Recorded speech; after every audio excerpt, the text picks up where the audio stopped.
Hello, everybody. It is Friday, April 16th, 2021.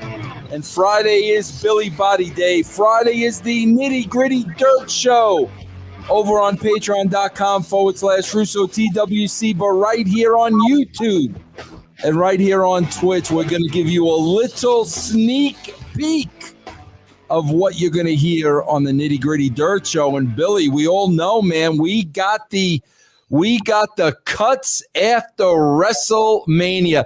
Billy, you know what really bothers me about this, bro? Billy, you and I know we're businessmen, Billy, through and through.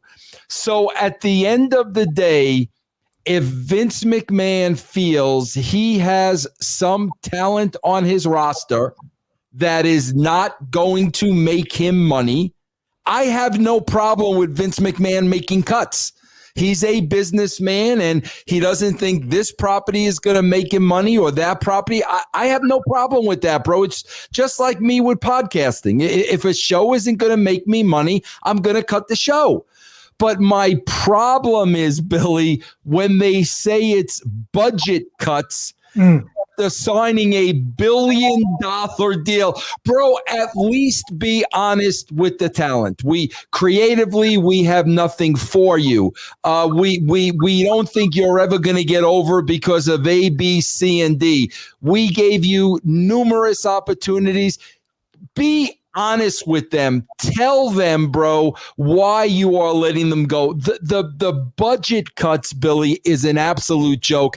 And that's what makes me laugh about it. No problem with letting them go. But, bro, tell them why you're really letting them go. You agree with that, Billy, or you disagree? There's lots of stuff. There's lots of takes I have from these roster cuts this week. That, I think, the thing that you've highlighted is the thing that actually pissed off the someone says I need to smile more. No, Billy, I like you when you look mean and growly. I like that look better, bro. Okay, I'll just read in his comments. Yeah, I had a lot of takeaways from it, but from speaking to talents and whatnot, that is actually the biggest takeaway from them. It's not about the cuts. It's the budget reasoning. They have all said, why do you not tell it? Why do they not say that it's creative differences? I mean, even in saying that falls less on the laps of the talent than it ever has done before. I can understand back in, take for example, like the early or the mid 2000s, where they had a lot of guys coming through that they wanted to utilize big men. Nathan Jones, who went on to Hollywood, Heidenreich, they wanted to do something with. He just couldn't work. He just couldn't, he didn't get it. Like they tried, and then they let them go. To me, that is running out of creative. Well, these guys that all went, I'm not saying that they were over, but they didn't have a chance to get over at all. So either reason is bad, but completely lying when you're touting these huge deals continuously in order to increase your share price and everything. And they did this last year. They made cuts when they were making more money than ever, moving to the PC. And obviously that will be a business model that they implement moving forward. But yeah, you can't turn around and say that when Tony Khan is now accessible for media interviews and he's constantly talking about the business and how well the business is doing.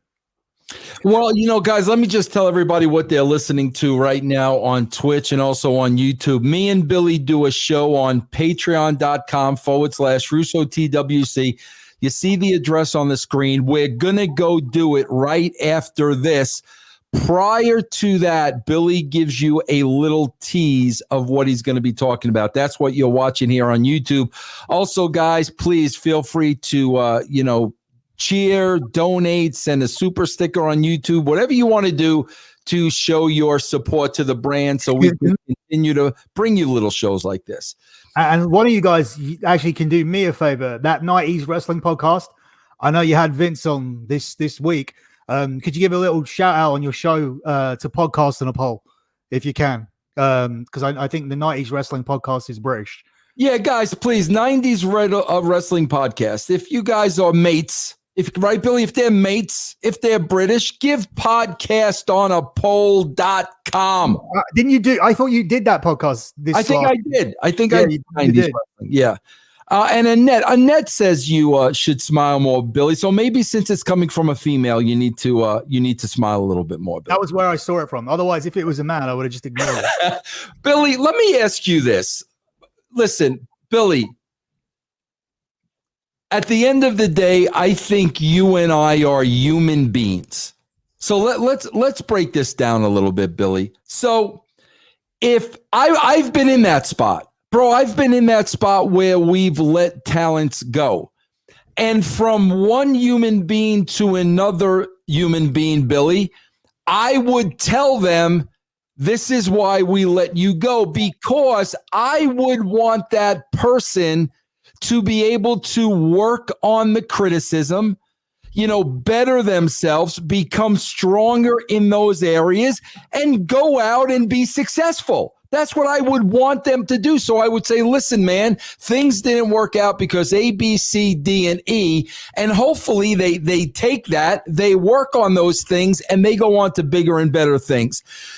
Billy, is it possible that they use the old budget cuts because they don't want to give this talent a criticism to maybe get better and work someplace else? Could that be a reason why they're just not being honest with them and saying, listen, in our view, we had a problem getting you over because of A, B, C, and D. Do they not want these people to improve with the fear of going to work for AEW? How can you say that to them, though? I mean, I think budget cuts, they can turn around and they're less likely to turn around and go, oh, well, you got the Peacock deal and, you got this deal with Fox and I know that's a bullshit reason. It doesn't seem like the type of thing that talent would say. It's not a personal attack. And I don't think talent is sitting there with documented financial evidence in order to come back with that argument. I think it's easier. It's an easy out, even though it's bullshit to all of us. I think if you attack their creativity or you attack if you attack their inability to go over, this roster in particular can fire back and say, you didn't do shit with me. Like, I gave you ideas all the time. Like, you didn't do anything with me. Peyton Royce cut a shoot promo on Talking Smack, Raw Talk, about how she wasn't utilized and how she needed to be given a chance. Imagine telling her, we don't have anything for you creatively off the back of the Iconics getting themselves over, the company splitting them up and putting them into different tag teams. That's the WWE's fault. If you're then going to tell these girls we didn't have anything creatively for you, they can turn around and go, oh yeah, how about that shit that we were doing in NXT that got over and everybody loved and we got a response every time we came out and then you split us up. So where the burden of responsibility lies completely with creative. Therefore, you can't turn around and say that we haven't got anything for you creatively because that is your fault. So you might as well lie. The pure honest answer would be, we've destroyed you creatively. We've put you into we've buried you so far into this corner that we don't even know what to do with talents that have got massive ability. So we don't know what to do with talents that have so-so ability. Like you don't know what to do with Drew McIntyre. You don't know what to do with multiple talents all throughout this roster. It'll be interesting to see now where they come out of WrestleMania, because I think we're heading into rematches here for a whole bunch of people. And previously when you were trying to keep the belts on people, you had someone like Carmella come back, make a comeback. She goes straight into a title shot, loses, then she's off TV again. They don't know how to write.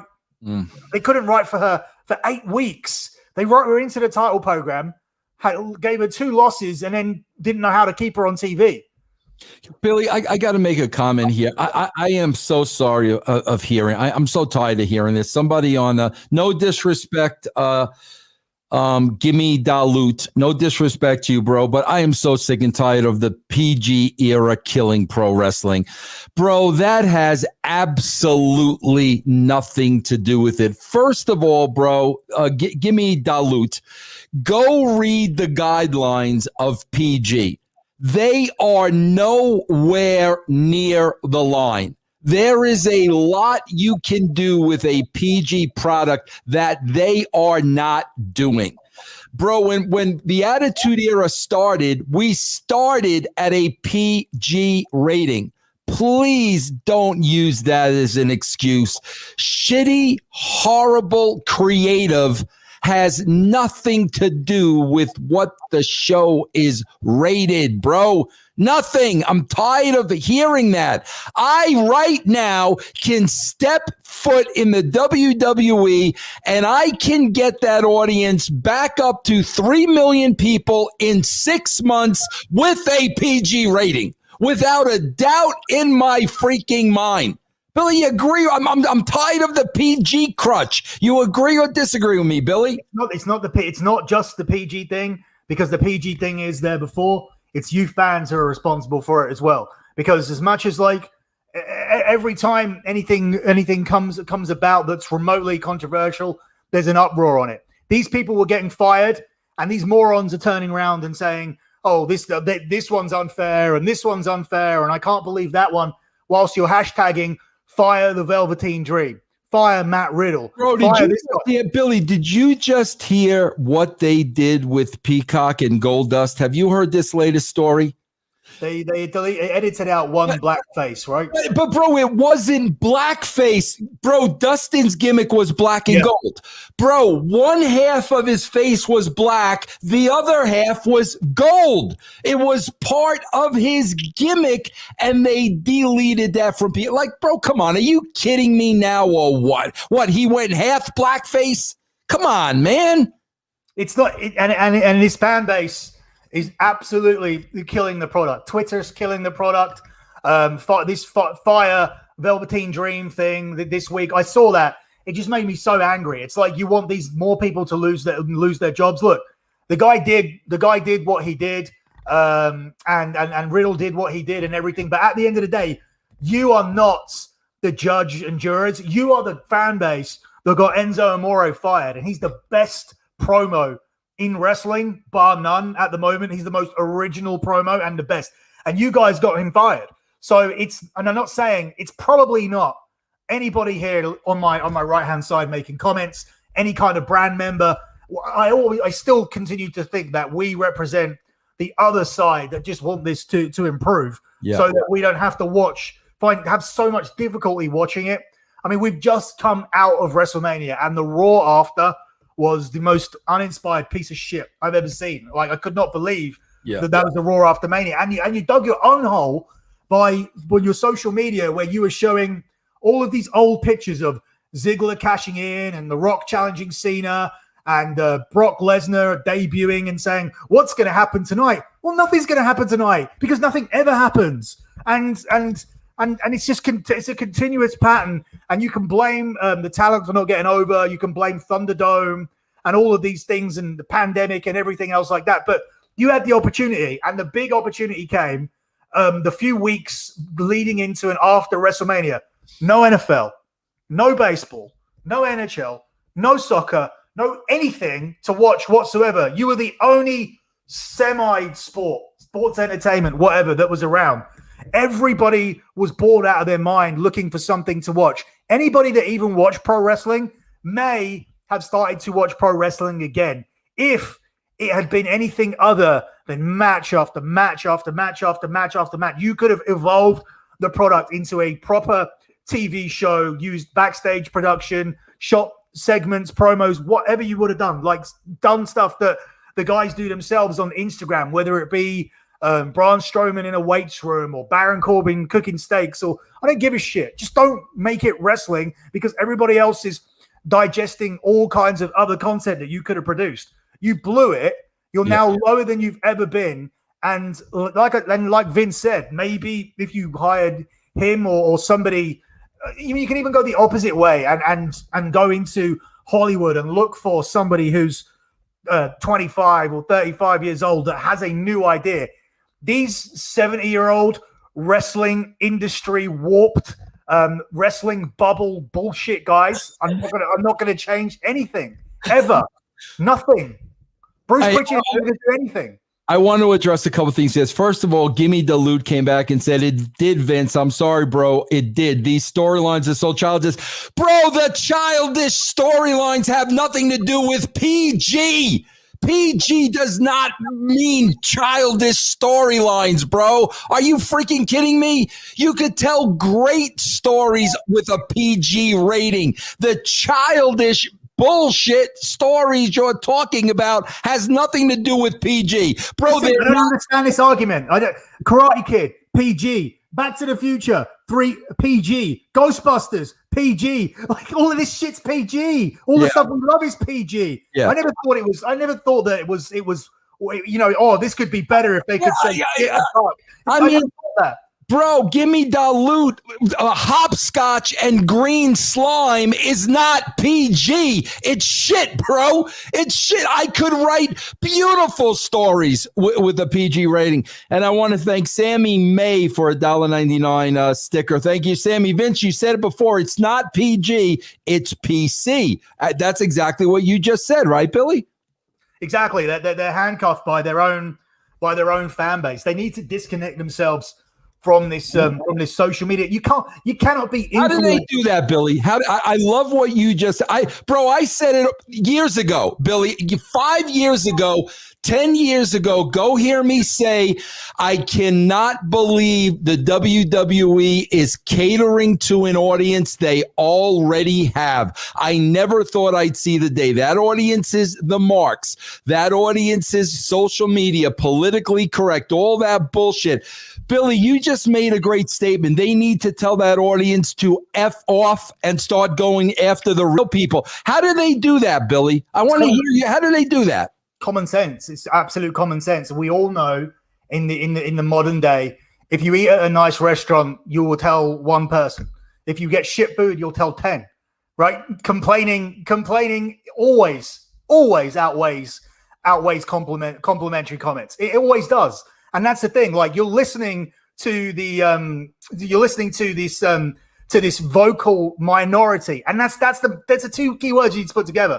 They're vocal, but they are the minority, and they always were. The people buying the dirt sheets and listening to what Meltzer says, and who are watching both WWE and AEW, they were the minority. The reason why they now have more of a voice is because you started listening to them earlier on, when you had a 3 million, a 2.7 million, and numbers like that. You started listening to them because they were vocal, the vocal minority. Billy, hold on, Billy. Keep that door before it scrolls up because it's going to disappear. I want to thank Alchemist Bear, $5 donation. Vic Venom can make a better PG content in his sleep. Yes, he can, Alchemist. Love you guys. Go ahead, Billy. Finish up. Yeah, what was I? I'm sorry, I missed. I was reading a message there about someone from Nikki Graham, but I'll talk about Nikki Graham in a second. Yeah, we were talking about they made the decision to listen to the vocal minority. They listened to these guys when they had a higher rating. Now the vocal, it seems like this vocal minority are growing, but it's not, because they have stayed exactly the same. So let's use a fictitious number here and say that of your 2.5 million that you had at one point, 500,000 of them were the marks. That was only going to be 20%. Now, the cooler people, or the people that have other things to do, or the people that don't want to see Nickelodeon stuff at 9:30 p.m., which is which is round about the time that happened. Mm-hmm. People don't want to see Nickelodeon at 9:30 p.m. They've all gone.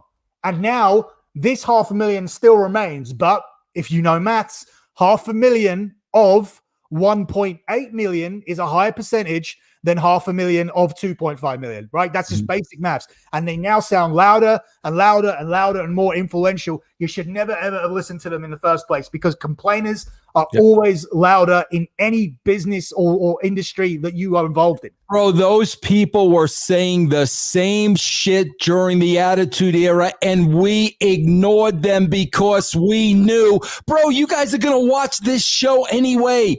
This is what you do, bro. You watch the show, you bellyache about it, and the next week you're sitting there watching the show again. We knew we had those people in the bag, Billy. They weren't going anywhere. I remember, bro, Billy, you're going to love this. You're going to love this. And people, go back and look in the archives. I remember, Billy, when Rock and Mick did This Is Your Life, The Rock, which was the highest rated segment in the history of the WWE. Billy, I remember in his freaking newsletter, Dave Meltzer said, and I quote, "That was the worst segment in the history of wrestling. I will never watch the WWE again." You know what I did, bro? I freaking laughed. I said, "Yeah, Dave, what else are you going to do then, Dave? All you do is watch wrestling. What are you going to do?" Sure enough, Billy, he was sitting there next week critiquing the WWE all over again. They made a vital mistake. They literally cut their wrist by kowtowing to these marks. And now they've put themselves in a situation that is very, very difficult to get out of, Billy. And here's the thing. It's not like marks didn't exist back then. They still existed, because otherwise, when Chris Jericho, which I've watched the Chris Jericho podcast this week, and I want to talk about it because he talks about you a fair bit. I don't know if you've seen it yet, him Jericho and Austin, but I'll talk to you about that on the other side. But one of the things that's very, very clear, if you don't think marks had an influence and didn't exist, here's the thing. There's two different things. Sorry.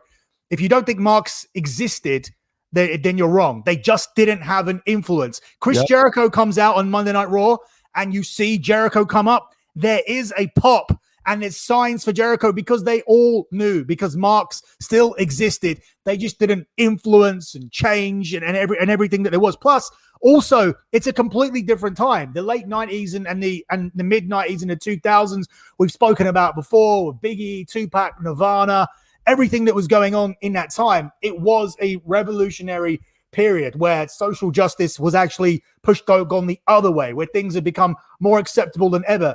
Eminem wouldn't have a fucking record deal in 2021. Like, he would never even forget with those lyrics. No way. It's the right time, right place. All of that happened. That's why the 90s and everything are so good. I just never understand the part where we're now going backwards and censoring stuff when we have more technology. You can watch things on your mobile, iPad, laptops, 700 TV channels. Like I said before, and it seems like a really excessive point, if you want to watch the hardest pornography possible in the world, you should be able to go and find it on channel 665, and you should be able to see it. And you know what? If you don't like that, then you don't have to go and press 665. If you want to go and see the Nation of Domination being mocked by DX in blackface, then that's absolutely fine. If you're offended by it, don't watch it. I don't understand why we taking everything. Why we take everything away. Yeah, Billy, hold on for a second. Brandon Murray says Billy is 100% correct. And Eddie SCSA with a $2 donation. Podcast on a poll, 5 stars. I want to win that figure, bro.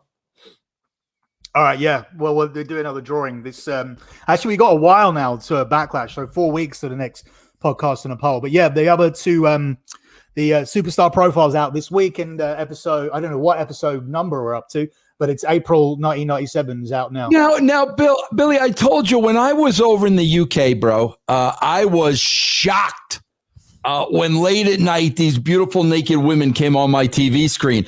Bro, is that going to now be banned in the UK? Why hasn't that been banned yet in the UK? Because it's we took page 3 away. I don't know if you remember page 3 or know what page 3 was. I do not know what that is. Tell me. Page 3 was when we would put a topless girl in the third page of the newspaper every day, like just every day. Yeah. Wow. Just a beautiful girl would be on the. I actually dated some of these page 3 girls. Back in that's a gimme. That's a gimme, Billy. Go ahead. But it was just about to be. It was just getting phased out then, and then they swapped it with like a bikini girl that would be there. Now I'm not sure whether it's gone at all. But yeah, Sammy May said Babe Station. Babe Station. So I mean, is there a pushback to get rid of that in the UK? No, I just didn't tell Sammy. I actually married a girl from Babe Station. It's Austin's mum was on Babe Station. So I actually like just straight up messaged her and said all right, I'm sorry, but I had to throw that in. And so yeah, a 90s wrestling podcast here is saying the glory days of Nuts and Zoo magazine. Yeah, I knew all the girls from that as well. The thing is that it's different. All right, go ahead, Billy. Go ahead. It's different when the Zoo and Nuts are the victim of generally magazines and publications falling victim to the internet. So that's a kind of different thing. Somebody is claiming now because, somebody's now claiming that you dated their mom and you are their dad, Billy. Is that true? I know who that is. He trolls me on Twitter. Go ahead. But yeah, so Billy, answer my. I keep interrupting you because you keep telling me you kept yelling all these girls, so I got to hit the applause button. Why aren't they trying to get rid of that in the UK?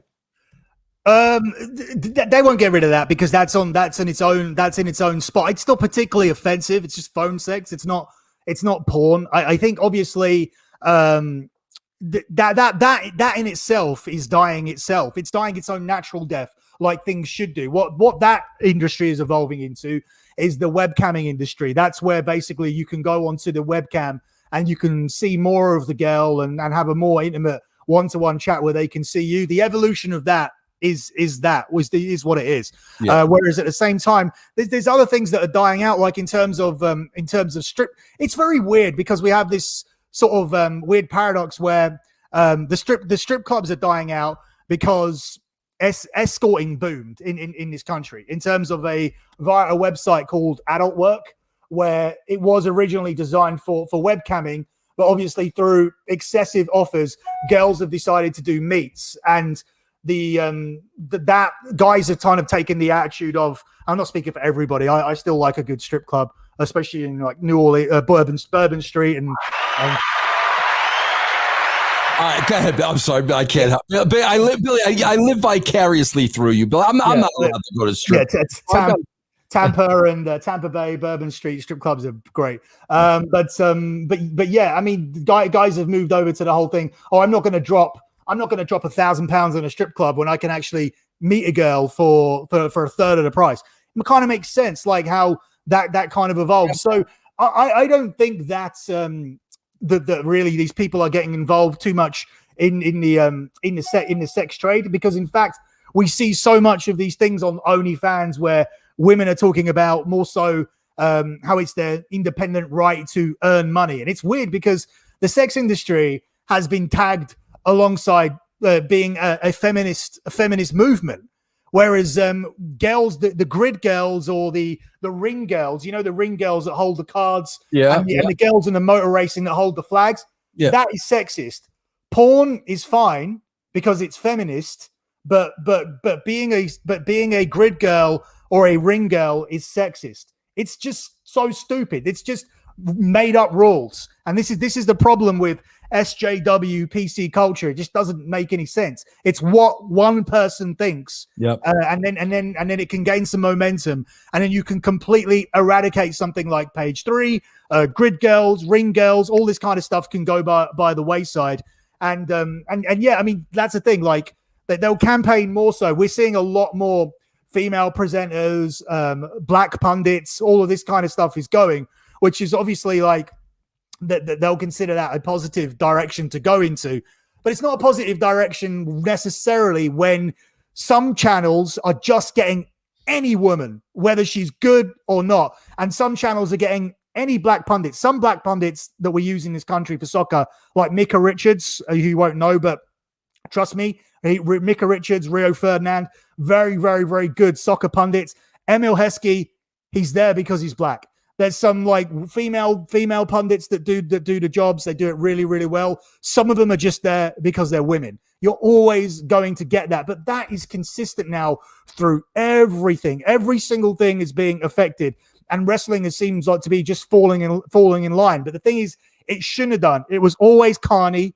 It was always supposed to be for an alternative audience. Yep. And had they stayed true to themselves and been what they were, I don't think they would have lost a whole load of sponsors, because I think that people just want to advertise a little bit more on a show that is doing 2.8 as opposed to 1.7. I feel that there would have been a medium there where they didn't have to do this. And the Peacock thing, the main thing, that's absolutely ridiculous. Even to the point where me and Austin were going back and watching old WrestleManias, like we always do every year when WrestleMania is coming around. And Steve Austin turns heel when he joins Vince McMahon. I don't know if you remember, back in 2001. And Can you hear me, Vince? Yeah, I just want to say real quick over here on Twitch, Dragon Eyes just subscribed over here on Twitch. Let me give him a little applause there. Thank you very much, Dragon Eyes. All right, go ahead, Billy. Finish your thoughts. So Austin, WrestleMania.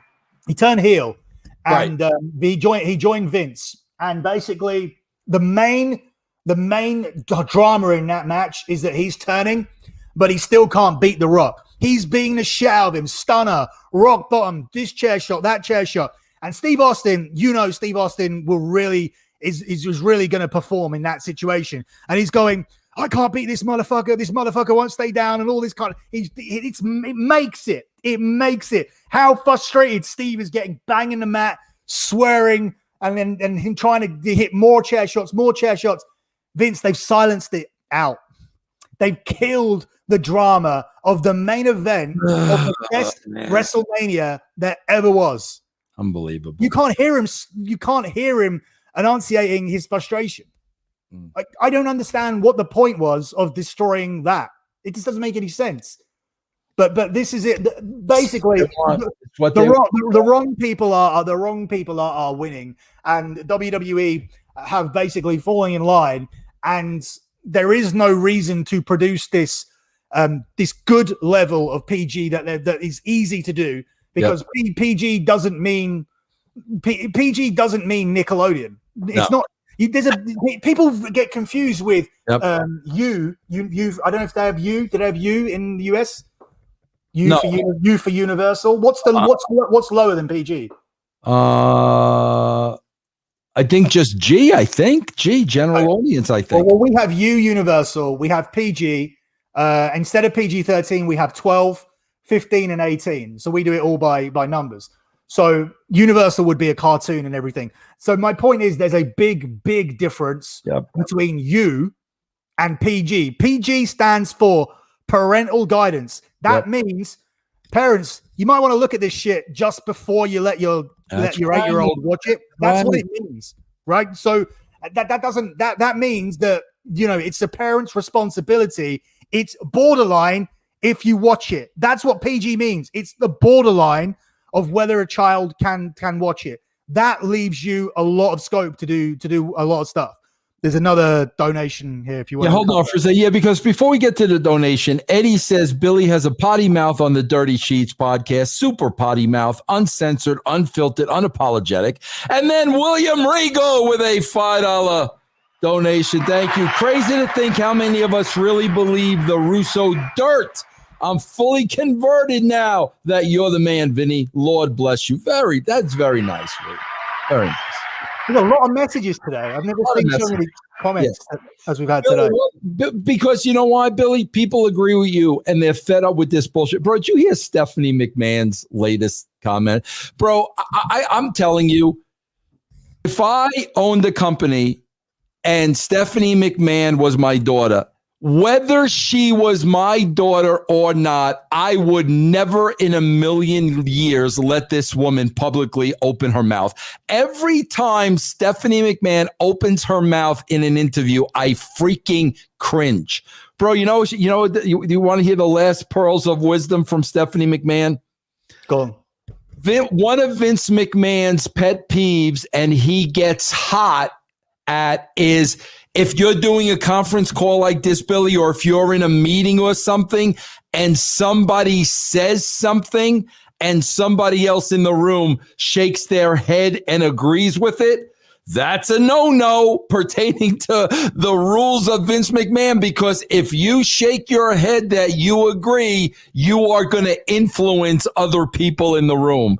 Bro, can we stop already with Vince as the high exalted grand poopah? Vince McMahon is out of his mind. Vince McMahon has lost his freaking marbles. And the more people like Stephanie say, yeah, bro, don't nod your head in a meeting with Vince, I thank God I no longer have to sit in meetings with Vince, bro. Another thing you'll notice when you look at Stephanie nowadays is this woman, if you go back to 2001, Stephanie was beautiful. Like, I love Stephanie McMahon, like 99 to 2001 or whatever. Marrying Triple H and having Vince as your dad has not been good for her, because she's got her hands on some shit that women shouldn't be taking. like some kind of hormone replacement, growth hormone, whatever shit she's doing that they've told her to do that they're taking.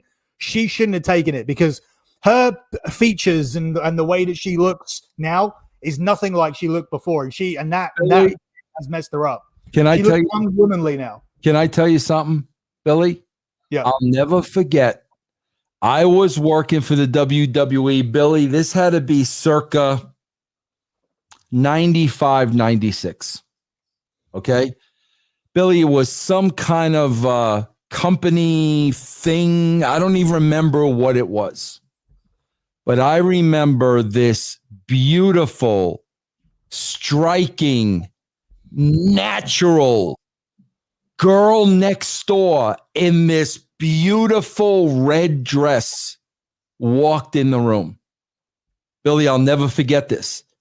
And I was like, who the frig is that beautiful young? I'm talking ivory snow, beautiful, pure, virgin, pure.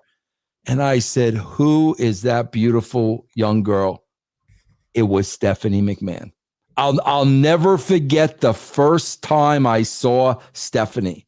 And I see her today, and I'm like, that is like the Beach Boys would say, that is not the little girl I once knew. I mean, but whatever, bro, whatever. All right, Billy, what else are we going to talk about over on the other side? Okay, so we're going to clear up some Mania stuff because Meltzer and his boy Alvarez are putting out some real bullshit about change finishes and things that were supposed to happen at WrestleMania and stuff that was going on the day. No, that's not the case at all. Brian, Dave's the one who's going out there going, oh, this match, that match, this match.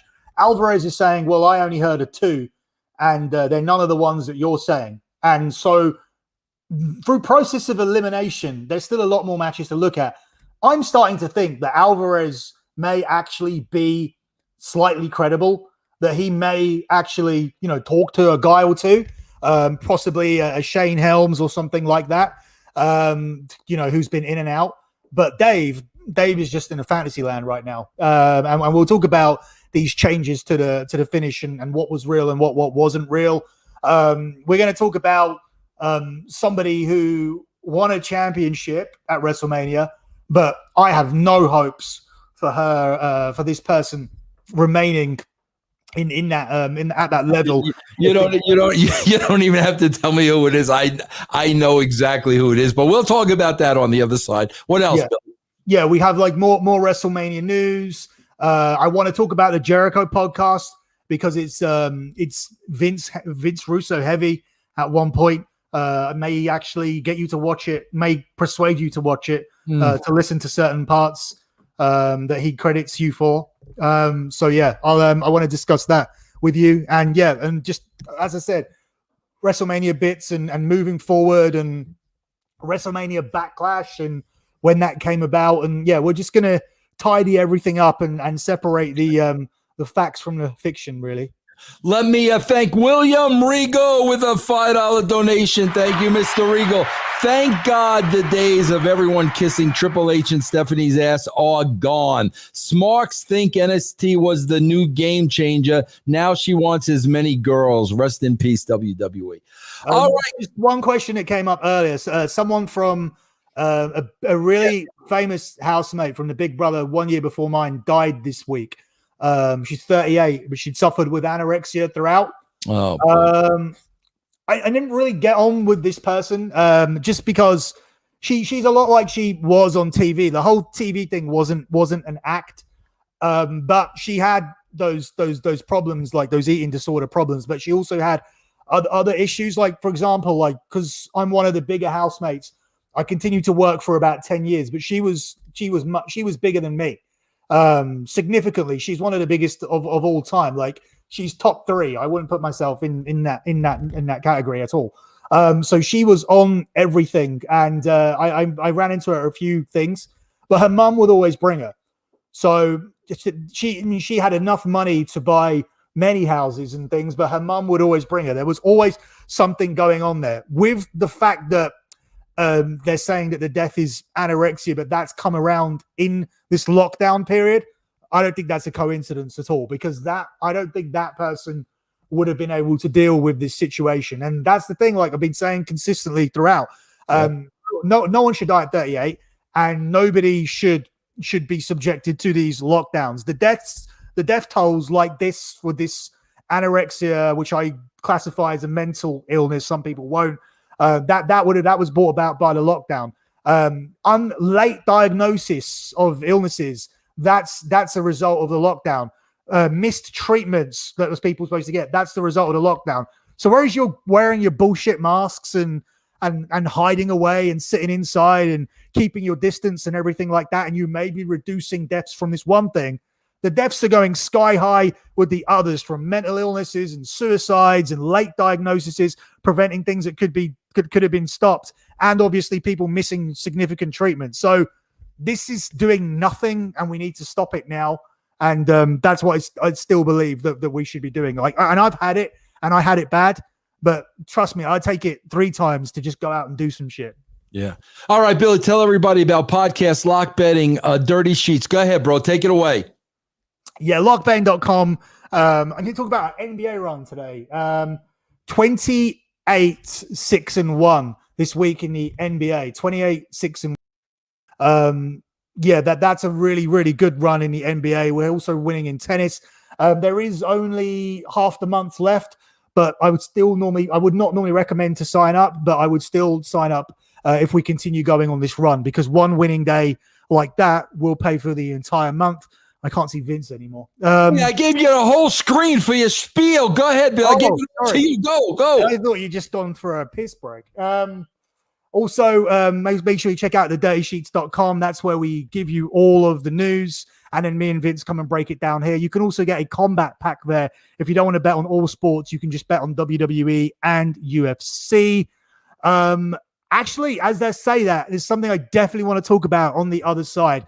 Last week, I had a bit of news about how DraftKings could influence the decisions at WrestleMania. Right. And I suspect that they definitely may have influenced one. If not that, then there would have been other influencing factors. Because remember, I've had numerous stories here that seem to have come fruition in the last week, including this one. I don't want to say too much about what it is until we get down to the other side. So we'll talk about all of that. Podcast on a Poll is out now. You can go back and listen to every episode we've done. We're up to April 97, and from January up until we're up to April now, it's month by month. So January is looking at January 97. February's episode looks at February 97. And obviously Vince is on the writing team from March 97. So we're talking now about the evolution of the Hart Foundation, the evolution of Steve Austin, Brian Pillman coming in, Goldust, Vader, all of the characters that are involved, Undertaker's title run. You can catch up with all of that at Podcast on a Poll. The Patreon is podcastonapoll.com. And that's where you get all the bonus shows with Undertaker Part 1, Ultimate Warrior, Linda McMahon, Vader, Sid, and Shawn Michaels Part 1 that we've just done. And my son's Instagram is at Austin's Toys and Games, which he's done this week. And the dirtysheets.com is where me and Cav do a podcast every Tuesday talking about the WWE. And we've decided to make this big decision this week that we are no longer going to tone it down.